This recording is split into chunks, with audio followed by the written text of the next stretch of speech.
Start करते हैं। Chapter कौन सा है? अध्याय 7, एक साम्राज्य की राजधानी विजयनगर। तो एमपी बोर्ड में इसमें से पुराने जो कुछ क्वेश्चन पेपर रहे हैं उनमें से कुछ क्वेश्चन पूछे गए हैं, उनको देख लेते हैं। पहले इस चैप्टर से 2 प्रश्न आते हैं कम से कम और ऑब्जेक्टिव भी आते हैं। तो पिछले जो बोर्ड में पूछे गए हैं ये प्रश्न है 2023 में पूछा गया था। 4 प्रश्न पूछे गए थे, जिसमें से पहला है महानवी टिब्बा एक सांस्कृतिक महत्व लिखिए। दूसरा प्रश्न विजयनगर की जल संरचना प्रणाली को समझाइए। तीसरा अमरनायक कौन थे। चौथा कालीकोट का युद्ध कब हुआ था। तो ये पिछले 2023 में पूछे गए थे। अगला है 2024 में पूछे गए थे विरूपाक्ष मंदिर के बारे में पूछा गया था, इसकी विशेषताएं पूछी गई थी और पूछा गया था विजयनगर साम्राज्य के अमरनायक प्रणाली क्या थी। अमरनायक प्रणाली क्या थी, तो अमरनायक प्रणाली इसमें भी पूछा गया है और 2024 में भी पूछा गया है।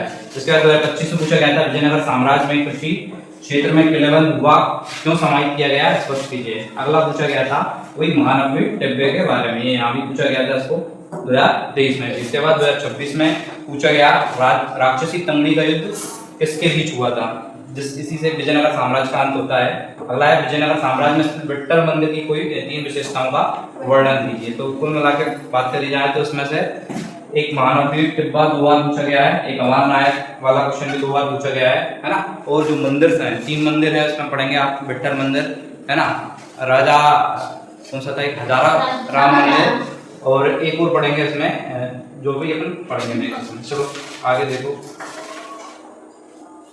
कुछ ऑब्जेक्टिव्स पूछे गए इसमें। ऑब्जेक्टिव की बात कर लें तो 2023 में कुछ पूछे गए थे, तो देखो जरा 2023 में पूछा गया था विजयनगर साम्राज्य की स्थापना कब हुई थी।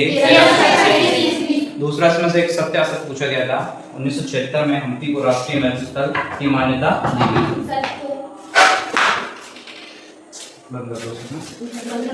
ठीक है, तो राष्ट्रीय महत्व है ना, वर्ल्ड हेरिटेज साइट में से शामिल किया गया। ठीक है, अगला 2024 में ये 2 ऑब्जेक्टिव पूछे गए थे। विजयनगर साम्राज्य की स्थापना कब हुई थी, 1336 ईस्वी में, तो ये क्या हो जाता है, सत्य हो जाता है। अगला था विजयनगर साम्राज्य का सबसे प्रसिद्ध शासक कौन था, कृष्णदेव।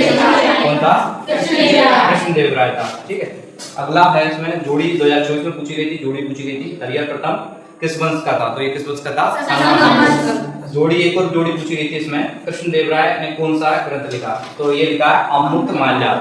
ये तेलुगु साहित्य का बहुत ही प्रसिद्ध ग्रंथ है जो कि इन्होंने लिखा था। अगला लिखा था कमल महल कहाँ था, तो इसका संबंध था विजयनगर साम्राज्य। एक और पूछा गया था लास्ट, अमरनायक क्या थे, तो ये सैन्य सरदार थी। मतलब कुल मिला के बात की जाए तो विजयनगर साम्राज्य में सैन्य सरदार या अमरनायक जो थे, कमांडर इन्हें कहा जाता था। इनका बहुत बड़ा रोल प्ले करता था इतने बड़े साम्राज्य को बनाने में। 2025 में कुछ चीजें पूछी गई थी। हम्पी के भग्नावशेष प्रकाश में किसके द्वारा लाया गया, मतलब जो अवशेष थे हम्पी के उनको किसने खोजा था, तो पॉल मैकेंजी ने। ये 1800 ईस्वी के आसपास इसकी खुदाई करते हैं, पुराने साक्ष्य मिलते हैं और पूरा के पूरा जो है विजयनगर साम्राज्य के बारे में हमको जानकारी मिलती है। अगला पूछा गया विजयनगर साम्राज्य की स्थापना, वही बार-बार रिपीटेड क्वेश्चन है, साम्राज्य की जो है स्थापना कब हुई थी, तो 1336 में। किसके द्वारा, हरिहर और बुक्का के द्वारा। ठीक है, ये 2 भाई थे, इनके द्वारा। विजयनगर के घोड़ों को स्थानीय व्यापारियों ने कुदरई चट्टी कहा, तो ये बात क्या है, असत्य है ना। कुदरई चट्टी कौन थे, कुदरई चट्टी वास्तव में थे घोड़े के व्यापार से जुड़े स्थानीय व्यापारियों को क्या कहा जाता था, कुदरई चट्टी। तो ये प्रश्न पिछले 5 इयर्स में पूछे गए हैं, इन्हीं के आधार पे अपन जो है एनालिसिस करके नया पढ़ेंगे।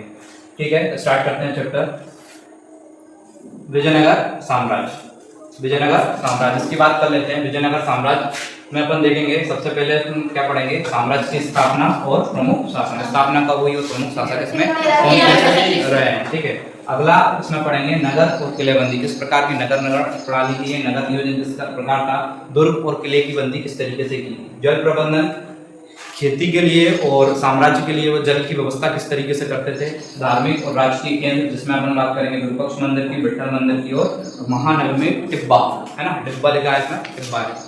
प्रशासन एवं अर्थव्यवस्था की बात करेंगे तो अमरनायक प्रणाली, प्रशासन शासन चलाने के लिए कौन कौन सी जो है व्यवस्थाएं की थी, तो सबसे मुख्य थी अमरनायक प्रणाली। कृषि किस तरीके से थी, व्यापार और कुदरई चट्टी क्या था, और लास्ट में देखेंगे युद्ध एवं पतन। तो विजयनगर साम्राज्य जो कि इतना भव्य था उसका पतन किस तरीके से हुआ, ये सब इनके बारे में अपन बातचीत करेंगे। बढ़ते हैं आगे।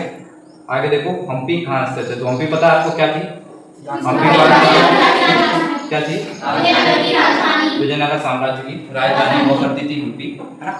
तो देखो तुंगभद्रा, ये हम्पी की लोकेशन देखेंगे, ये दिख रहा है आपको हम्पी पूरा की पूरी ये राजधानी सी शहर था। ये किस नदी के किनारे थी? तुंगभद्रा नदी। किसके किनारे? तुंगभद्रा नदी के किनारे। तो देखो कर्नाटक राज्य में स्थित थी ये। विजयनगर साम्राज्य की राजधानी थी, प्राकृतिक रूप से सुरक्षित थी, है ना, नदियों से और जो है पहाड़ों से घिरी हुई थी, इसलिए क्या है काफी सुरक्षित राजधानी माना गया है। इसीलिए इसको क्या बनाया गया था? राजधानी बनाया गया था। आज के खंडरों और स्मारकों के लिए प्रसिद्ध इस तरीके के वहाँ पर पुरातात्विक जो है पुराने खंडर आपको देखने को मिल जाएंगे। ठीक है, भारत में इस तरीके से ये आपका कर्नाटक राज्य है, उसमें कहीं पर इधर लोकेटेड है। ठीक है, आगे बढ़ते हैं। ये जब देख लो, याद रखने वाली बात है, तुंगभद्रा नदी के किनारे स्थित हम्पी विजयनगर साम्राज्य की राजधानी। तो किस नदी के किनारे थी? हम्पी किस नदी के किनारे थी? तुंगभद्रा नदी। ठीक है, आगे बढ़ते हैं।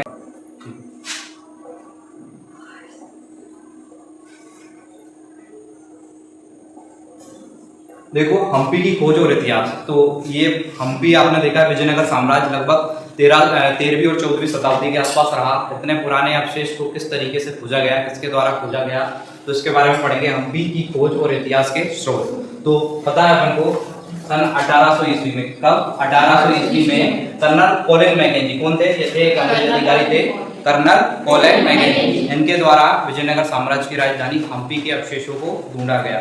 उन्होंने जब वहां पर खुदाई करवाई तो उससे पता चला, अभिलेख निकले, मंदिर एवं स्थापत्य कला, पुरातात्विक अवशेष, साहित्यिक रचनाएं और विदेशी यात्रियों के विवरण से जब जोड़ दिया गया तो पता चला कि एक यहाँ पर भव्य साम्राज्य हुआ करता था जिसका नाम था विजयनगर साम्राज्य। तो ये देख लेते हैं विजयनगर साम्राज्य की स्थापना जो है कब हुई थी?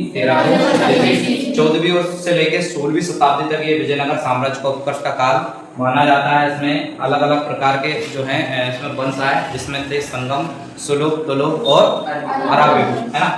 1565 में एक युद्ध होता है, जिसे युद्ध का नाम था तालीकोट का युद्ध। क्या था इसका नाम? तालीकोट का युद्ध। ठीक है, तालीकोट के युद्ध के बाद ये कहा जाता है कि विजयनगर साम्राज्य धीरे धीरे जो है वो खत्म होता चला गया। अगला 16वीं और 18वीं शताब्दी में क्या हुआ? धीरे धीरे कमजोर हुआ और राजनीतिक शक्ति क्या हुई? कम हुई और इस तरीके से खत्म भी हो गया था। दोबारा से इसकी खोज कब हुई? 1800 ईस्वी में ये कोलिन मैकेंजी द्वारा, इनके द्वारा इस शहर की खोज की जाती है।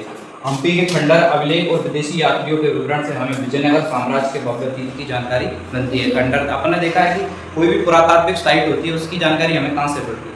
साहित्य से। वहाँ के जो खुदाई करने पर जो मृदभांड मिलते हैं, जो भी अवशेष मिलते हैं, या कोई विदेशी यात्रियों का वृतांत होता है, उसके माध्यम से हमें किसके बारे में पता चलता है? किसी भी पुरातात्विक शहर या नगर के बारे में अपन को पता चलता है। तो ये प्रोसेस इन्होंने अपनाया। आगे देखते हैं।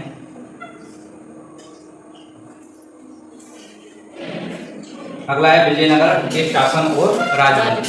विजयनगर साम्राज्य में किस तरीके से कौन कौन से राजवंश थे तो देखेंगे अपन। तो सबसे पहला राजवंश आता है जिसका नाम क्या था? संगम राजवंश। ये संगम वंश के राजा कौन बना था? हरिहर और पुकार। इस साम्राज्य की नींव रखी थी। और ये संगम जो नाम है, जो इनके पिताजी के नाम पर इन्होंने साम्राज्य, इस जो वंश का नाम क्या रखा गया? संगम वंश रखा गया। तो इनकी कहानी बताइए आपको। जो हरिहर और बुक्का था, उनको मोहम्मद बिन तुगलक क्या कर देता है? दिल्ली ले जाता है कैद करके। और उनको ये चूंकि ये हिंदू थे तो बाद में इनका धर्म कन्वर्ट करके क्या बना दिया जाता है? मुस्लिम बना दिया जाता है। लेकिन जब संगम वंश का जो मतलब ये विजयनगर साम्राज्य उस क्षेत्र में जब फिर से विद्रोह हो जाता है तो उस विद्रोह को दबाने के लिए वो क्या करता है? हरिहर और बुक्का को क्या करके अपना सेनापति, मतलब कुल मिला के एक सैनिक, उसको दबाने के लिए इनको भेजा जाता है दक्षिण में। लेकिन ये क्या करते हैं कि ये उसको तो दबाते ही हैं, विद्रोह को तो दबाते ही हैं, साथ में क्या करते हैं? एक वेदारण्य नाम के एक जो थे ब्राह्मण के, उसमें आकर ये क्या कर देते हैं? फिर से मुस्लिम धर्म से हिंदू धर्म को स्वीकार कर लेते हैं। हिंदू धर्म में कन्वर्ट होकर यहाँ पर एक वंश की स्थापना करते हैं जिसका नाम क्या आता है? संगम वंश। ठीक है, तो ये 1336 में हरिहर क्या बनता है? यहाँ का राजा बनता है। क्या बनता है? ठीक है, इनके द्वारा बहुत सारे युद्ध लड़े गए और इस साम्राज्य का विस्तार किया गया। इसके बाद इसके हरिहर के मृत्यु के पश्चात इनका भाई आता है बुक्का। कौन आता है? बुक्का। अपने समय में आसपास के क्षेत्रों पर इन्होंने बहुत सारी लड़ाइयाँ लड़ी और आसपास के क्षेत्रों अधिकार, जैसे आपका बीदर हुआ, जैसे आपका मतलब आसपास के क्षेत्र आगे अपन देखेंगे, उन पर उन्होंने क्या कर लिया? क्षेत्रों पर कब्जा कर लिया और साम्राज्य का क्या किया? विस्तार किया। ठीक है, अगला वंश आता है सलूप वंश। कौन सा वंश? संगम वंश के बाद सत्ता में आया, साम्राज्य को सुदृढ़ बनाया। ठीक है, इस तरीके से फिर अगला आता है तुलुक वंश। और तुलुक वंश का सबसे प्रतापी राजा था कौन था? कृष्णदेव, जिसका कार्यकाल रहा 1509 से लेकर 1519। ठीक है, इन्होंने बहुत विशाल मंदिरों का निर्माण करवाया, ग्रंथों की रचना करवाई। है ना। और ये काफ़ी जो था मतलब बहुत लिबरल राजा था, और इन्होंने हिंदू मुस्लिम ईसाई सभी धर्मों के लोगों को अच्छे से इन्होंने रहने दिया उनके साम्राज्य में। इसके अलावा दो और आपको शासक मिलते हैं, जिसमें मिलते हैं देवराय, कौन था, देवराय फर्स्ट और देवराय सेकंड। ये आपको संगम वंश में मिलेंगे इसी में, देवराय फर्स्ट और देवराय सेकंड। इनके शासन काल में विदेशी यात्री आता है, सबसे पहले इटली का शासक आता है निकोलो कोंटी। कौन आता है, देवराय फर्स्ट के शासन काल में विदेशी यात्री आता है जिसका नाम क्या था, निकोलो कोंटी। क्या नाम है, ये कहाँ से आया था, ये आया था इटली से, ठीक है। फिर देवराय सेकंड के शासन काल में एक और शासक आता है जिसका नाम रहता है अब्दुल रज्जाक। क्या रहता है उसका नाम, अब्दुल रज्जाक। ये भी आता है इसके शासन काल में भ्रमण करने के लिए। इस तरीके से दो यात्री आते हैं, और बाद में जो अंतिम वंश रहता है इसका नाम था आर्यभट्ट। इसके बाद जो है जो विजयनगर साम्राज्य का धीरे धीरे क्या हो जाता है, पतन होना शुरू हो जाता है। तो इस तरीके से संगम, सलोक और आर्यभट्ट ये आते हैं, और कृष्णदेवराय के शासनकाल को क्या कहा जाता है, विजयनगर साम्राज्य का स्वर्ण काल कहा जाता है। क्या कहा जाता है, इस जो शासक था, इस शासन के काल इसने बड़ी बड़ी इमारतें, बड़े बड़े जो है महल मंदिर वगैरह बनवाए, पानी की व्यवस्थाएं करवाई, और इसके अलावा इसके जो राज्य में अष्टदिग्गज हुआ करते थे बेटा। कौन, अष्टदिग्गज वो 8 कलाकार थे जो कि इन्होंने मतलब बहुत ज्यादा फेमस थे। चलो आगे बात कर लेते हैं साम्राज्य का उदय और शासन के बारे में।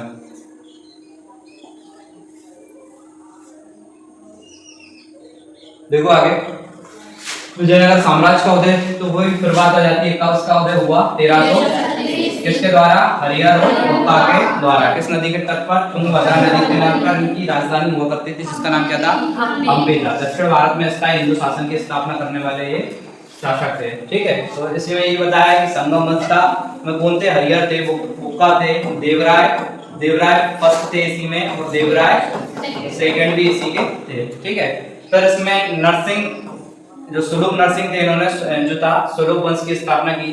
कृष्णदेवराय महान शासक थे तुलुक वंश के, तो इसमें भी नरसिंह तुलुक, इसके जो फर्स्ट शासक थे उनका नाम क्या था, वीर नरसिंह तुलुक था इनका नाम, ठीक है। उसके बाद जो है आपका 1565 में, है ना, 23 जनवरी 1565 में एक युद्ध होता है, तालीकोट का युद्ध, और इस युद्ध में हम्पी जो इनकी राजधानी हुआ करती थी उसको बहुत ज्यादा नुकसान हो जाता है और उसे बर्बाद कर दिया जाता है। वहीं से विजयनगर साम्राज्य का पतन शुरू हो जाता है। इसमें कृष्णदेवराय के बारे में बात करें तो इनका कार्यकाल था 1509 से लेकर 1529, लगभग इन्होंने 20 साल क्या किया है, शासन किया है। अपने 20 साल में इन्होंने बहुत सारी उपलब्धियां हासिल किए, जिसमें से विजयनगर साम्राज्य के सबसे महान शासक थे। विस्तार किया, दक्षिण में इन्होंने कन्याकुमारी तक इन्होंने पूरे विजयनगर साम्राज्य का क्या किया, विस्तार किया। तेलुगु साहित्य के ये संरक्षक कहे जाते हैं, इसलिए इनका नाम क्या कहा जाने लगा, आंध्र प्रदेश। क्या नाम से इनको संबोधित किया गया, आंध्र प्रदेश, ठीक है। उन्होंने साम्राज्य मतलब बहुत ज्यादा विस्तार किया, चरम सीमा थी। इसके बाद जो साम्राज्य वो डिक्रीज फॉर्म में कहीं ना कहीं क्या होने लगा, कम होने लगा। आसपास पड़ोस के जो राजा थे उन पे क्या करने लगे, आक्रमण करने लगे। इन्होंने एक ग्रंथ की रचना की जिसका नाम क्या था, अमुक्तमाल्यद। क्या था, बहुत ज्यादा पूछा जाता है, ये ग्रंथ उस भाषा में लिखा गया था, तेलुगु भाषा में, ठीक है। विदेशी यात्री आए इसमें, डोमिंगो पाइस और निकोलो कोंटी ने उनकी क्या की, प्रशंसा की। क्या की, प्रशासनिक व्यवस्था देख लेते हैं कि किस तरीके से विजयनगर साम्राज्य की प्रशासनिक व्यवस्था हुआ करती थी। तो सबसे ऊपर केंद्र में कौन हुआ करता था, राजा। कौन हुआ करता था, राजा हुआ करता था। इसके बाद नायक व्यवस्था बनाई गई थी, प्रांतों के प्रबंधन के लिए नायकों को सौंपा गया था। प्रांत मतलब राज्य को छोटे छोटे स्टेट में विभाजित करके वहां का उन्होंने क्या बना दिया था, शासक बना दिए थे।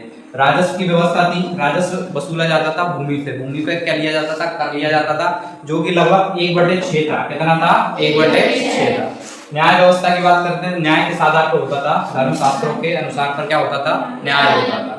सैन्य व्यवस्था में पैदल घोड़े थे, घुड़सवार थे, और हाथी सेना भी इनके राज्य में हुआ करती थी। इस तरीके से सेना हुआ करती थी। उपलब्धियां, विशेषता की बात कर लेंगे, पूरे विजयनगर साम्राज्य ने आखिरकार भारत को दिया क्या है, तो बात कर लेते हैं। उस समय कृषि, व्यापार और उद्योगों का क्या हुआ, विकास हुआ। हीरा, मोती, घोड़े, मसाले आदि का क्या होता था, व्यापार। अपन देखते हैं अंग्रेज आए थे उस समय भी क्या था, मेनली किस लिए आए थे, तो मसालों के लिए आए थे, क्योंकि जो साउथ इंडिया के जो क्षेत्र है वो मसालों के लिए उसकी जलवायु प्रयुक्त है। हम्पी नगर भव्य इमारतें, मंदिर, बाजार के लिए प्रसिद्ध था। भव्य मंदिरों का इन्होंने निर्माण कराया है, जिसमें पहला था विरूपाक्ष मंदिर। कौन सा? विरूपाक्ष मंदिर। दूसरा है विट्ठल मंदिर और तीसरा हजारा राम मंदिर। इस साम्राज्य के ये विशेष इमारतें थी जो कि मंदिरों के रूप में इन्होंने बनाई थी। याद रखने वाली बात क्या है? विजयनगर साम्राज्य मध्यकालीन दक्षिण भारत का सबसे शक्तिशाली हिंदू साम्राज्य था, जिसने लगभग 300 वर्ष तक दक्षिण भारत में स्थायी और समृद्ध शासन किया। लगभग 300 साल तक ये इन्होंने शासन किया और एक बढ़िया शासक था। राजवंश में नाम याद रख लेते तो पता है, पहला हरिहर था, हुक्का था, देवराय फर्स्ट, देवराय सेकंड, है ना, देवराय कृष्ण देवराय। तो ये मुख्य राजवंश के क्या थे? शासक हुआ करते थे। आगे बात कर लेते हैं नायक और राय या अमर नायक व्यवस्था। ये प्रश्न पूछा जाता है बार बार। अमर नायक, विजयनगर साम्राज्य में अमर नायक कौन हुआ करते थे? अमर नायक व्यवस्था क्या होती थी? एक होता है नायक और अमर नायक। तो अमर नायक और नायक में बहुत छोटा सा अंतर है। नायक वे शक्तिशाली लोग हुआ करते थे जो विजयनगर साम्राज्य में जो है कृषि के लिए क्षेत्र ढूंढा करते थे, कृषि करने के लिए क्षेत्रों को ढूंढा करते थे। और दूसरे हुआ करते थे अमर नायक व्यवस्था। अमर नायक इन्हें क्या बोला जाता था? अमर नायक। अमर नायक होते थे कमांडर होते थे। कौन होते थे? ये सैनिक कमांडर होते थे। इन्हें राजा क्या करता था? राजा इनको एक स्टेट दे दिया करता था, एक निश्चित क्षेत्र दे दिया जाता था। वहां पर ये मतलब एक तरीके से कलेक्टर की तरह थे। मतलब कलेक्टर तो अभी व्यवस्था में आ गया, लेकिन ये क्षेत्र उस तरीके से दे दिया जाता था कि भाई आप इस राज्य के इस क्षेत्र को संभालो।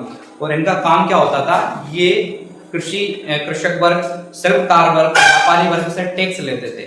टैक्स कलेक्ट करके और साल में एक बार ये टैक्स किसको दिया करते थे? राजा को दिया करते थे। और बदले में राजा इनको क्या देता था? सैलरी देता था। लेकिन ये जो था बहुत महत्वपूर्ण जो था एक पद था। इसी व्यवस्था के कारण विजयनगर साम्राज्य इतना भव्य और शक्तिशाली बना। इनके पास सेना हुआ करती थी, सेना रखते थे ये, और जरूरत पड़ने पर, राजा को जरूरत पड़ने पर ये सेना राजा को मुहैया कराया करते थे।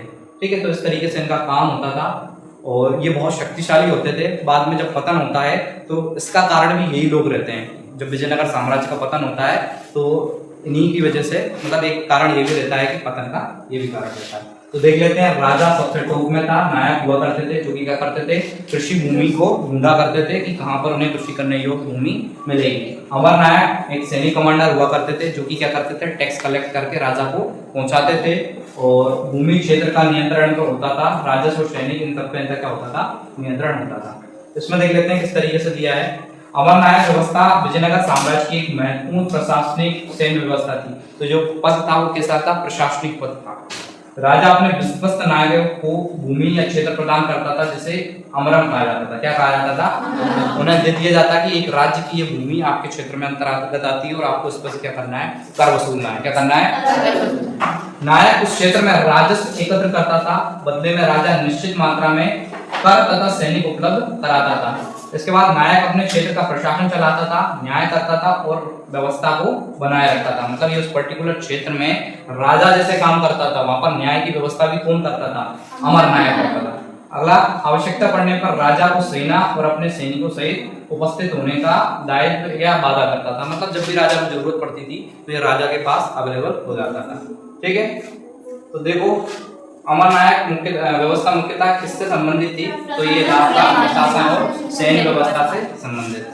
अमर नायक व्यवस्था ने विजयनगर साम्राज्य के प्रशासन, राजस्व संग्रह और सैन्य संगठन को सशक्त बनाया। इसीलिए ये साम्राज्य लंबे समय तक चल पाया और जो है इसने इसका क्या किया? विस्तार कर पाया। ठीक है, आगे बात कर लेते हैं विजयनगर साम्राज्य की राजधानी और नगर व्यवस्था। किस तरीके से इस नगर को इन्होंने चारों तरफ से किलेबंदी की थी, दीवार उठाई थी। ये व्यवस्था किस तरीके से की थी इसके बारे में देखो जरा। ये आपको विजयनगर साम्राज्य दिख रहा है, इसके भीतर एक लेयर, दो लेयर, इस तरीके से। पहले अपन ने इतिहास में देखा है कि जो सुल्तान या राजा क्या करता था? अपने किले की बस दीवारें उठवाता। लेकिन ये आपको यूनिक चीज इसमें देखेंगी कि इसने पूरे साम्राज्य के अंदर जो है चारों तरफ क्या उठवा दी थी? दीवारें उठवा दी थी। तो देखेंगे किलेबंदी क्या होती थी। किलेबंदी के बारे में देखेंगे। विजयनगर की विशाल किलेबंदी में शहर के साथ कृषि क्षेत्र भी, जंगल भी शामिल थे। तो इसमें पूरे खेत भी इसी के अंदर आ गए, जंगल भी इसी के अंदर आ गए। उन्होंने चारों तरफ इसको क्या कर लिया? बाउंड्री वॉल से क्या कर लिया था? कवर कर लिया था। अगला, अब्दुल रज्जाक ने 7 दीवारों से घिरे क्षेत्र का उल्लेख किया है। विदेशी यात्री ने बताया कि जो विजयनगर साम्राज्य वो कितनी दीवारों से घिरा हुआ था? 7 दीवारों से। कितनी दीवारों से? 7। दीवारों पत्थर की बनी थी, मजबूत और ऊंची थी, जिनमें कई द्वार हुआ करते थे। ठीक है। अगला पॉइंट है कृषि क्षेत्र, एग्रीकल्चर जोन की बात कर लेते हैं। शहर के बाहर उपजाऊ कृषि भूमि थी। तुंगभद्रा नदी और नहरों के तालाबों से सिंचाई इसमें की जाती थी। धान, गन्ना, केले, नारियल, सुपारी और सब्जियों इसमें उगाई जाती थी। इस तरीके से इनकी पूरी अर्थव्यवस्था व्यापार से और कृषि से चला करती थी। जल व्यवस्था क्या थी? तो तुंगभद्रा नदी, नहरें पर कुड़, तालाब और बावड़ियों का जल का मुख्य स्रोत थे। पत्थर की नहरें थी। स्टेप बोर टैंक बनाए गए थे। जल संरक्षण के लिए, नियंत्रित करने के लिए उत्कृष्ट व्यवस्था थी। तुंगभद्रा नदी पर डैम बनाए थे। उन डैमों से नहरों का निर्माण करके खेतों तक या राजधानी तक इनको लेके आया करते थे। बाजार की बात कर लेते हैं। विजयनगर साम्राज्य में बाजार कैसा था? तो हम्पी के बाजार चौड़े थे, सुव्यवस्थित थे और अंतरराष्ट्रीय स्तर तक फेमस थे। विभिन्न वस्तुओं, कीमती पत्थर, इसमें होता क्या था? बाजार में क्या बेचते थे वो? तो कीमती पत्थर बेचते थे, रेशम, मसाले, घोड़े, हाथी, धातुएं आदि, इनका क्या होता था? यहाँ पर व्यापार हुआ करता था। बाजार राजमार्गों और मंदिरों के पास स्थित होते थे। क्लियर है? इस तरीके से विजयनगर साम्राज्य की अर्थव्यवस्था इन पर आधारित थी। आगे देखो, विजयनगर साम्राज्य विशाल किलेबंदी में शहर के साथ कृषि क्षेत्र और जंगल भी शामिल थे। अब्दुल रज्जाक ने इसे क्या कहा? 7 लेयर का बताया है ना। मुख्य बिंदु की बात कर लें तो किले बंदी, कृषि क्षेत्र, जल व्यवस्था और बाजार, ये चारों मिलाकर विजयनगर साम्राज्य का एक आदर्श और उन्नत नगर बनाते थे। ठीक है। तो आपने देखा कि विजयनगर पूरा साम्राज्य किससे, बाउंड्री वॉल से कवर था, जिसमें आपके खेत थे, जंगल थे, राजधानी थी और जितनी भी चीजें थी वो सब इन दीवारों के अंतर्गत आ जाती थी। और अब्दुल रज्जाक ने कितनी लेयर्स की सुरक्षा बताई? 7 लेयर की सुरक्षा इसको बताया है। अब्दुल रज्जाक कहाँ से आया था? अरब से आया था। कहाँ से आया था? फ्रांस से नहीं आया बेटा। अगला देखो, जल प्रबंधन की व्यवस्था देख लो।